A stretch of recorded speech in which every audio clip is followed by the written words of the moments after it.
Delhi liquor scam CBI కేసులో అనూహ్య పరిణామం చోటు చేసుకుంది. అంతకుముందు సిబిఐ కేసులో డిఫాల్ట్ బెయిల్ కోరిన కవిత అట్టి పిటిషన్ను అనూహ్యంగా వెనక్కి తీసుకుంది.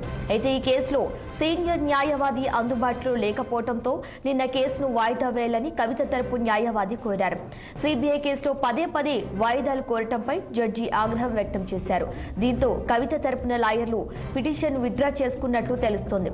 ఈ పిటిషన్ రోజ్ అవెన్యూ కోర్టులో రేపు విచారణకు రానున్న నేపథ్యంలో విత్డ్రా చేసుకోవటం ఆసక్తికరంగా మారింది.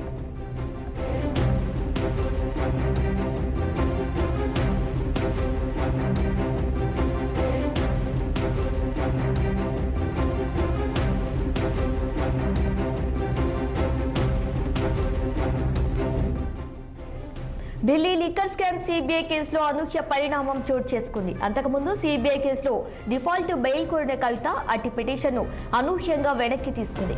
అయితే ఈ కేసులో సీనియర్ న్యాయవాది అందుబాటులో లేకపోవడంతో నిన్న కేసును వాయిదా వేయాలని కవిత తరపు న్యాయవాది కోరారు. సిబిఐ కేసులో పదే వాయిదాలు కోరటంపై జడ్జి ఆగ్రహం వ్యక్తం చేశారు.